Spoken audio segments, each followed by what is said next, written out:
신명기 강의 56번째 시간입니다. 신명기 12장 1절로 8절까지 같이 읽겠습니다. 내 조상의 하나님 여호와께서 내게 주셔서 차지하게 하신 땅에서 너희가 평생에 지켜 행할 규례와 법도는 이러하니라.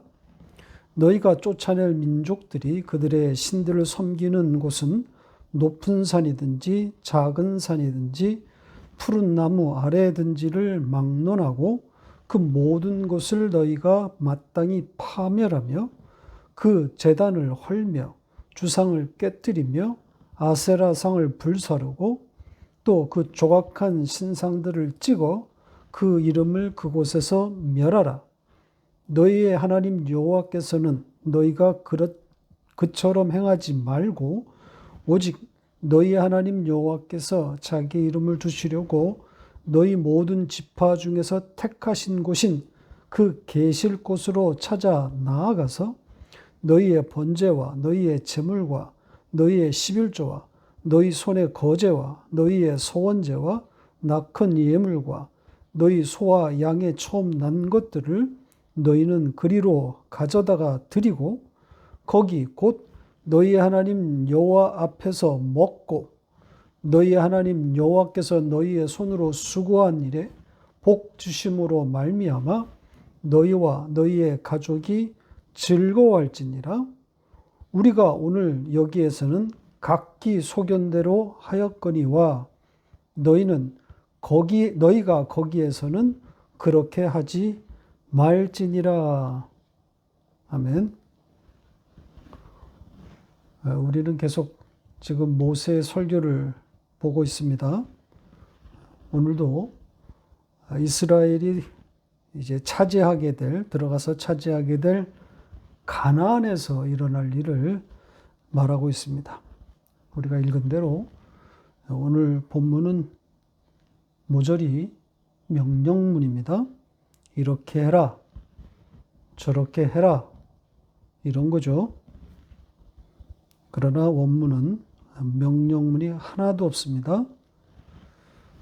명령문이 아니라는 것은 이스라엘이 가나안에서 해야 할 어떤 것들을 말하는 것이 아니고 하나님의 의지, 그러니까 하나님께서 가나안에서 이스라엘을 어떻게, 어떤 방향으로, 어떤 모습으로 끌어가실 것인지 그것을 말하고 있는 것이죠.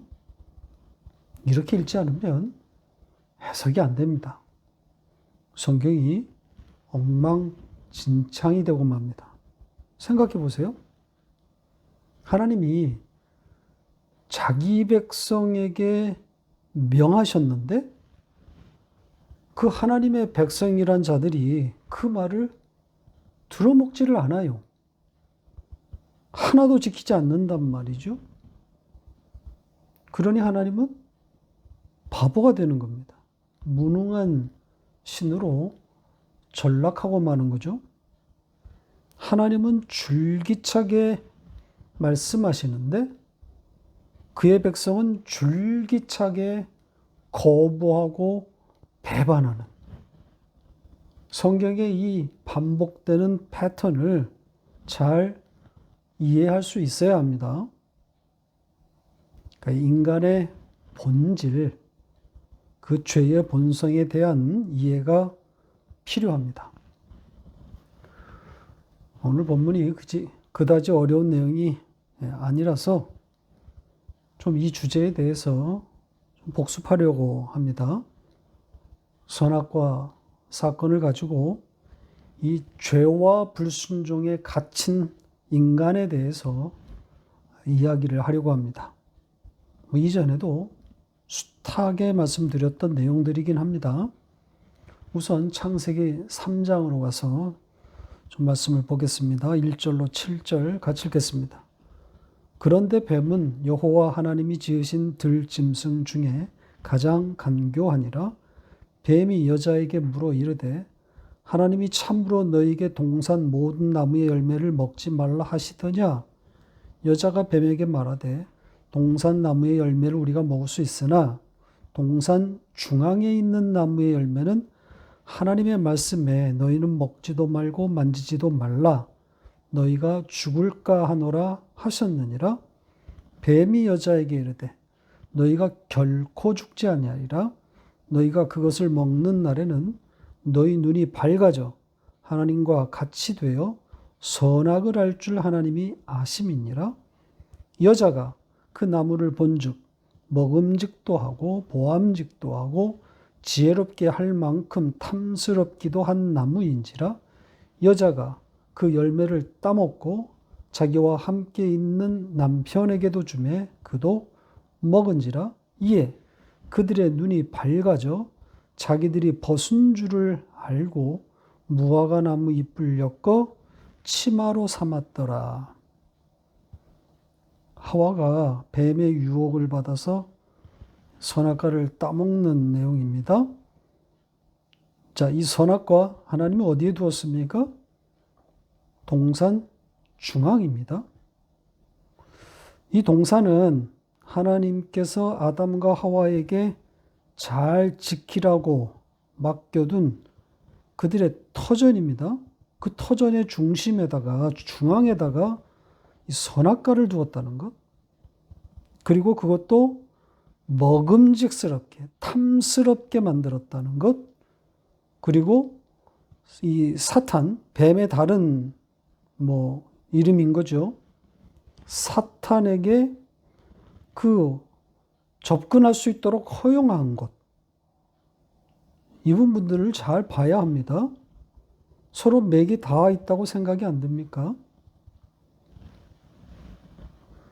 선악과 자체를 만들지 않았거나 설사 만들었다고 해도 그 비밀을 알고 있는 뱀이 이들에게 접근할 수 없도록 했으면 이들이 이 열매를 먹고 눈이 밝아져 결과적으로 죽게 되는 일은 없었을 거란 말이죠. 편견 없이 이 사건을 들여다보면 하나님의 이 계획, 하나님의 이 기획된 의도를 엿볼 수 있습니다. 아담과 하와를 죽음으로 밀어넣기 위한 명분을 만드는 작업입니다. 꼼짝없이 죽게 되는 거죠. 지금 읽은 이 창세기 이 말씀에 그 열매를 먹자 눈이 밝아져서 하나님같이 되어 선악을 분별하게 되었다고 말하고 있습니다. 선악의 분별. 자, 그 이야기가 바로 지금 이어집니다. 선악의 분별의 그 예로 자기의 벗은 것을 보았다. 이렇게 되어 있습니다. 그래서 그 벗은 것을 무화과 나무 잎으로 가렸다. 벗은 것을 악이라고 분별하기 시작한 거죠. 선악을 이제 분별하기 시작하는 겁니다. 우리는 이것을 죄라고 정의합니다. 스스로 하나님이 되어 선악을 판단하는 것, 자기 중심적 사고, 이기적 마음, 이것을 우리는 죄라고 합니다. 성경이 말하는 죄는 이겁니다. 따라서 죄의 다른 버전은 자기의 욕망을 따라가는 삶, 탐심이 되는 거겠죠. 그리고 탐심의 다른 말은 우상숭배라 그러지 않았습니까? 자기가 하나님이 되었으니까 이제 자기를 섬기는 겁니다. 이게 죄의 본질입니다. 그리고 성경은 이 죄의 상태를 죽음이라고 말합니다. 선악과를 먹는 날에는 정령 죽으리라. 반드시 죽으리라. 죽고 또 죽는다. 이런 뜻이라 그랬죠. 선악과를 먹고 눈이 밝아져 하나님 같이 된 것이 이게 바로 죽음이에요. 성경이 말하고 있는 죽음입니다. 그러니까 그 열매를 먹는 순간 아담은 죽은 겁니다. 그리고 이렇게 죽음에 이른 인간은 인생 내내 그 죽음에서 벗어나지 못합니다. 탐심, 이 우상 숭배에서 한치도 벗어나지 못합니다. 이 땅에서 생이 다하는 그 순간까지 자기만 바라보면서 사는 겁니다. 자기 연민으로 점철된 생인 거죠. 시샘말로 자뻑입니다. 자, 이 지점에서 개혁주의 성화론과 충돌이 있습니다. 이 개혁주의 성화론은 이렇게 죽은 자들, 선악과를 따먹고 죽은 자들이 성령의 내주하심에 따라 살아나는 것은 물론이고 이어지는 성화의 과정을 거치면서 시간이 흐름에 따라 죄를 이겨내는 양상이 극대화되어 거의 완벽에 가까운 삶을 살게 된다. 이렇게 말합니다. 제가 오랫동안 이 복음에 대한 근본적 회의를 갖게 한 주제이기도 합니다. 어릴 때부터 교회에서 자라고 또 이어진 짧지 않은 목회 생활을 통해서 경험하고 또 목격했던 그 교회의 깊은 곳, 또 교회 지도자들의 그 추접함, 그 결말들, 저는 이해할 수가 없었습니다. 조금 전에 말씀드린 그 개혁주의 성화론의 그 도구마에 사로잡힌 목사와 장로로 대표되는 그 핵심 세력, 교회 지도자들이 겉으로는 상당한 그 성화의 높은 수준으로 가장했지만 내밀한 곳으로 들어가 보니 아니었단 말이죠. 잠시는 숨길 수 있어도 교회의 깊은 정보를 공유하는 저와 같은 그런 후배들에게는 고스란히 들키지 않겠습니까? 간혹 단지 한두 명이라면 몰라도 거의 몰빵으로 대부분의 원로들의 그 겉과 속이 180도 다름을 본단 말입니다. 제가 본 바로는, 제가 느끼는 바로는 이분들이 나이가 들수록 그 자기 사랑, 자기 그 업적 자랑의 농도가 더 심합니다. 성화가 거의 완료되었을 만한 나이들인데도 말입니다. 개혁주의 성화는 그들이 신봉하고 있는 그것과 삶이 맞지가 않아요. 그런데 더 놀라운 것은 그 원로들의 모습을 보고 비판하고 있는 나 자신이 어느 날 보였는데, 내가 나를 보았는데, 양상만 다를 뿐 본질은 한치도 다르지 않음을 보았다는 겁니다. 그들을 비판하는 그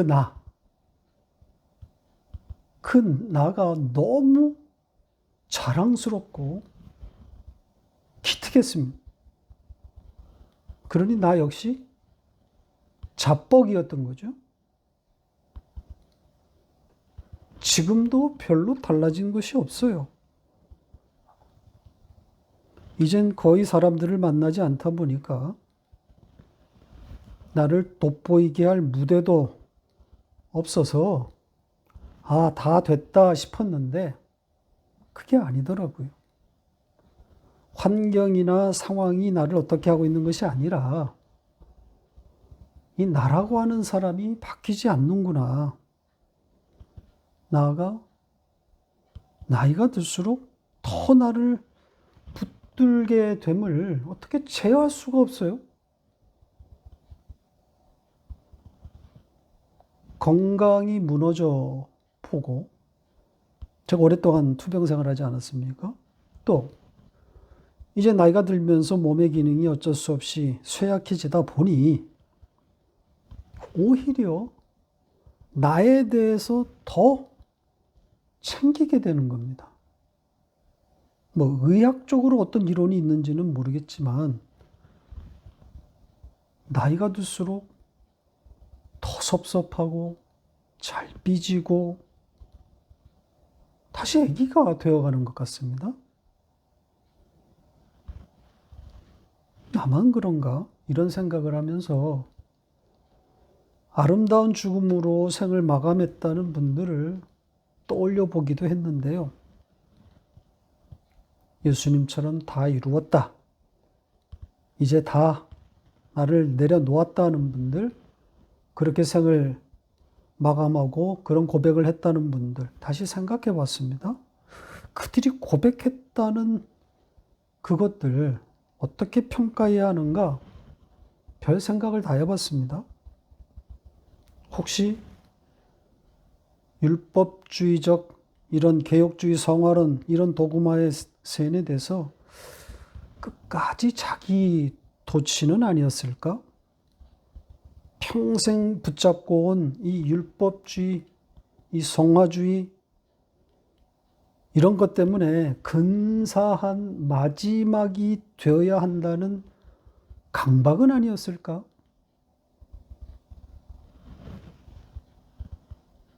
1분만 더 살았습니다.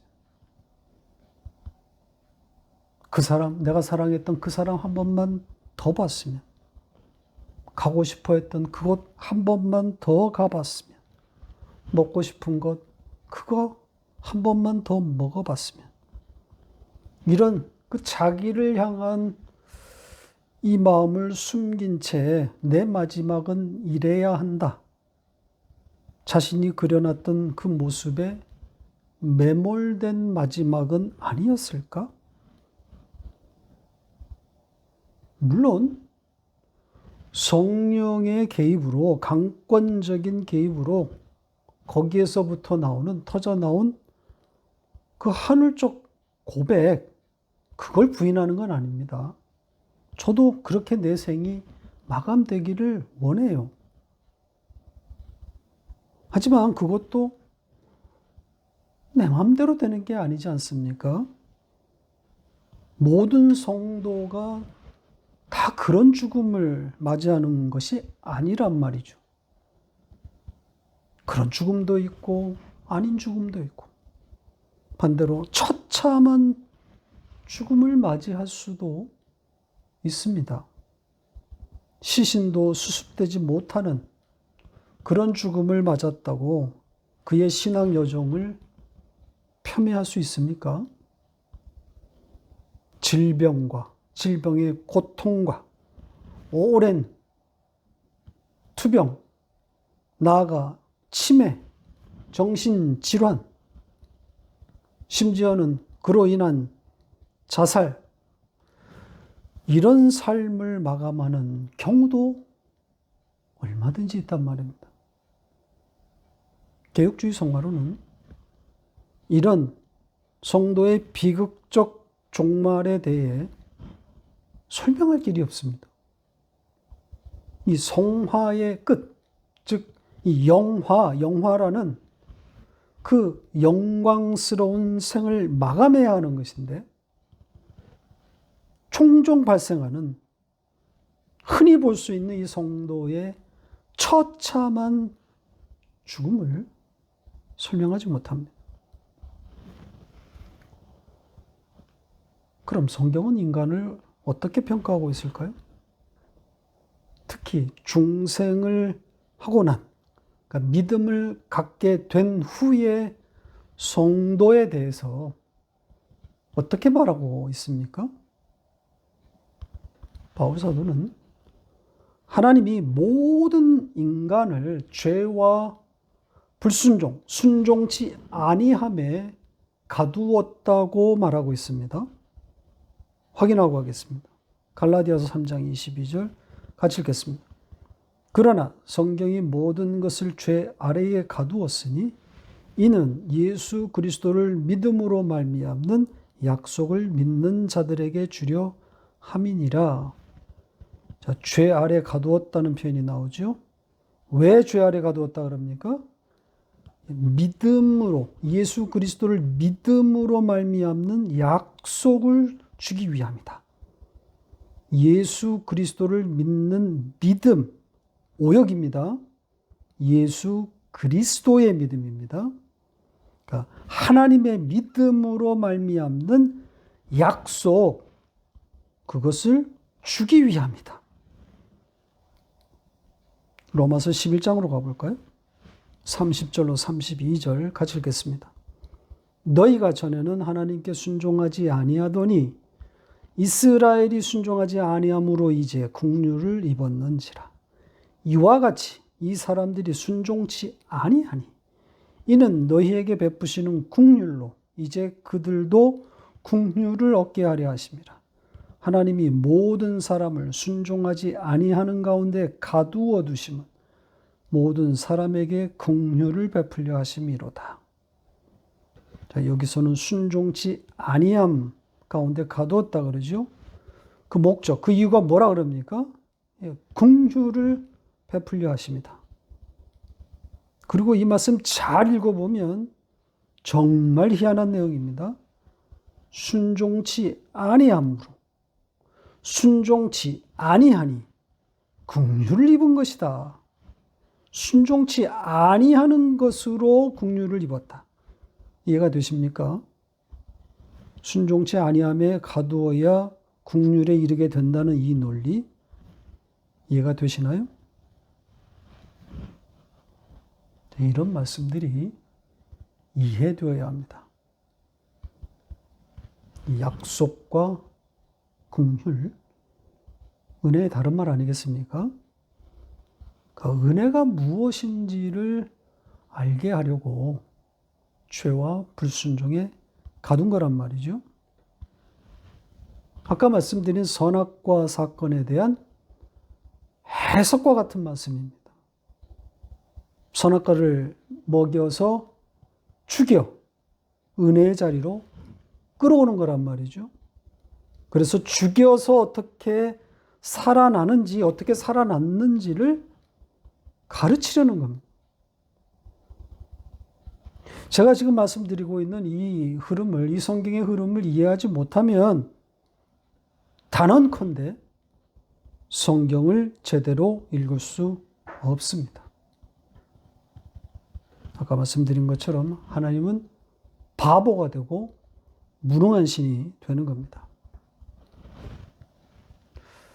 자, 이 정도 하고 오늘 본문으로 가보겠습니다. 12장도 계속 이 가나안 땅 이야기를 하고 있습니다. 가나안에 들어갈 이스라엘이 그 땅에서 하게 될 일, 그것을 말하고 있는데요. 아까도 말씀드린 것처럼 명령이 아니라 그랬습니다. 너희는 이렇게 될 것이다. 내가 너희를 이렇게 만들 것이다. 하나님의 의지입니다. 자, 그럼 어떤 내용들인지 차례로 살펴보겠습니다. 1절은 오늘 본문 전체를 끌어가고 있는 말씀입니다. 이스라엘이 가나안에서 붙들게 될 규례와 법도라고 말하고 있지 않습니까? 이게 지켜 행하다. 이 번역 옳지 않습니다. 간직하게 될, 붙들게 될, 그러니까 마음에 새기게 된다는 겁니다.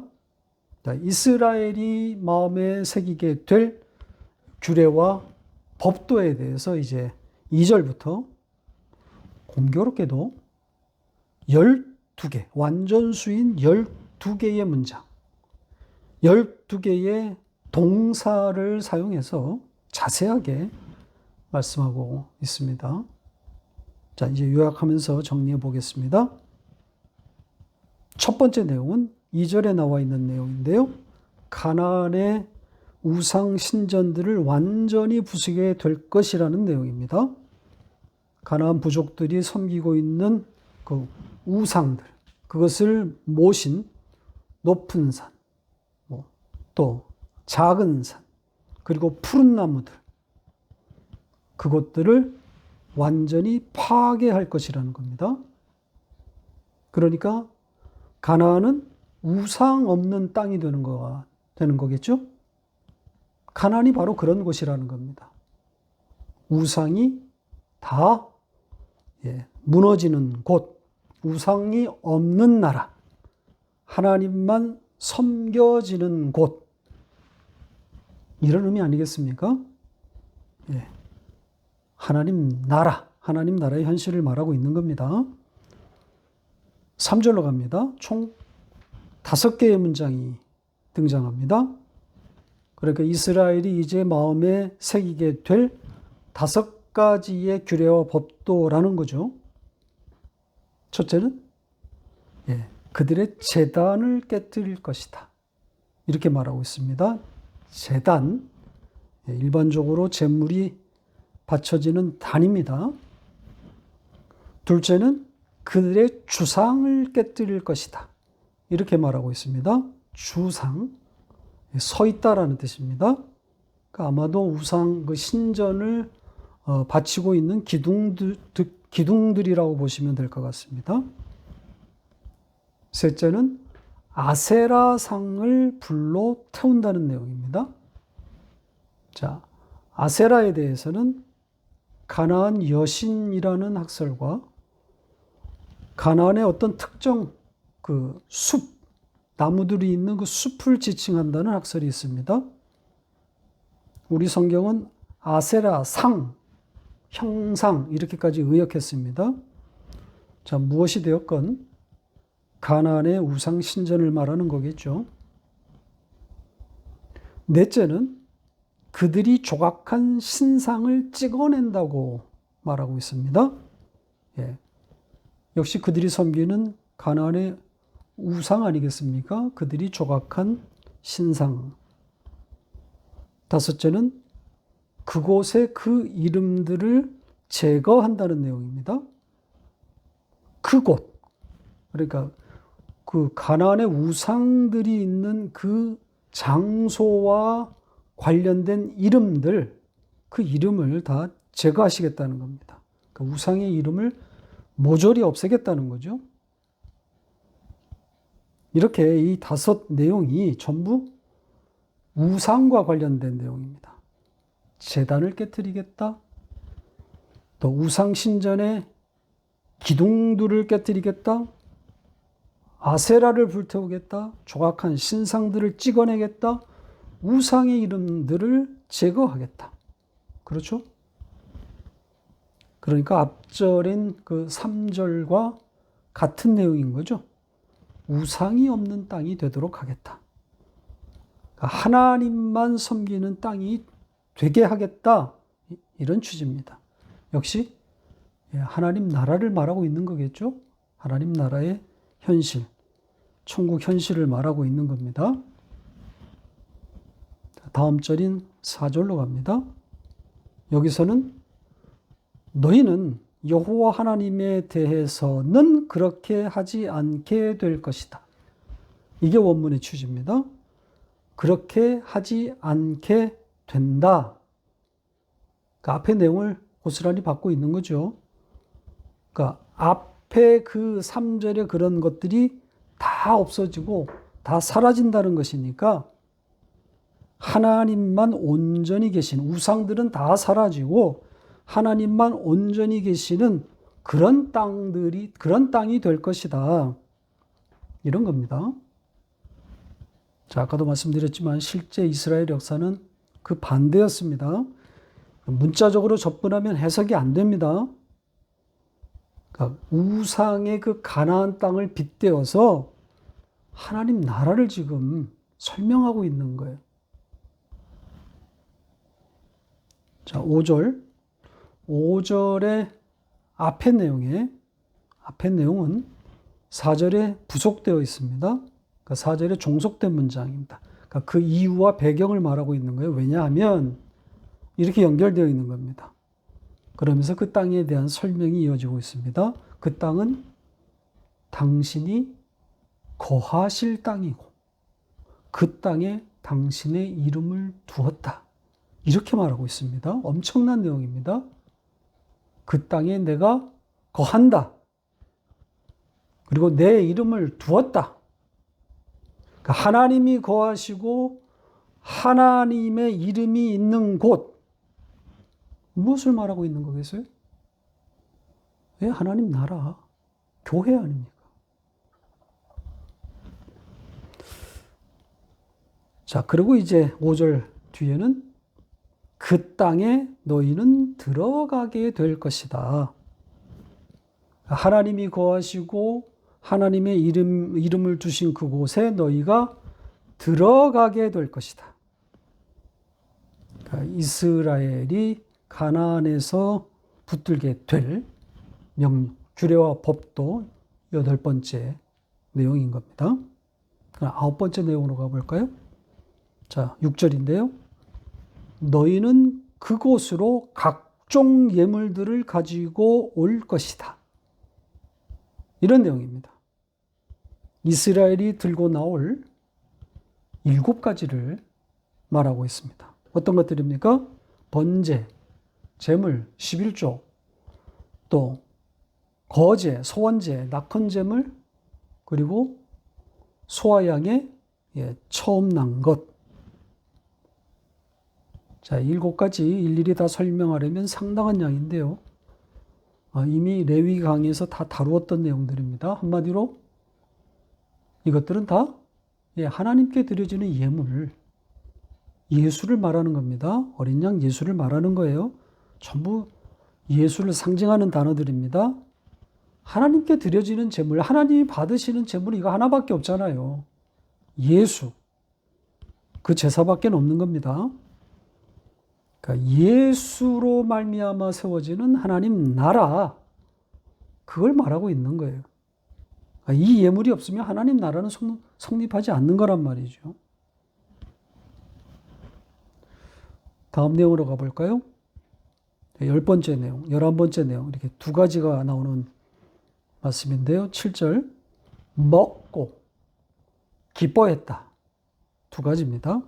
차례로 보겠습니다. 너희는 거기, 곧 여호와 하나님 앞, 거기서 먹게 될 것이다. 이렇게 되어 있습니다. 여기 앞에서 이 판임, 얼굴이란 뜻입니다. 그러니까 하나님과 얼굴을 맞대고 먹는다는 거죠. 친밀함이라고 할 수 있는. 그리고 뒤에 이어진 이 기뻐한다. 이것과 맥이 연결되어 있습니다. 자, 이 뒤에 11번째는 문자적으로는 수확의 기쁨을 말하고 있는 건데요. 그 수확은 하나님께서 복을 주심으로 인한 것, 이렇게 첨가되어 있습니다. 이 수확의 기쁨인데 그 뒤에 첨가하기를 하나님이 복을 주어서 나온 것. 그러니까 수확이 그 수확이 아니라는 것을 지금 말하고 있는 거죠. 하나님이 복을 주신 것이니까. 복에 대해서는 지난주에 말씀드리지 않았습니까? 성경이 말하는 복은 예수와 떼놓고 말할 수가 없단 말입니다. 그러니까 여기에 수확의 기쁨은 예수, 그 복으로 인한 수확의 기쁨이니까 예수가 가져다 준 기쁨 아니겠습니까? 따라서 앞에서 여호와 앞에서 먹었다. 얼굴을 맞대고 먹었다. 그것도 예수를 받아 먹었다는 것으로 해석해야 맞는 겁니다. 성도의 기쁨은 이것밖에 없잖아요. 예수를 받아 먹음으로 배부르고 기쁜 거란 말입니다. 그러니까 예수를 받아 먹는 것, 그래서 그것으로부터 오는 기쁨을 누리는 것, 이게 신앙생활의 핵심 아닙니까? 양육이란 단어가 바로 먹는다, 먹다라는 뜻이라고 하지 않았습니까? 예수를 받아 먹는 거예요. 그게 신앙생활입니다.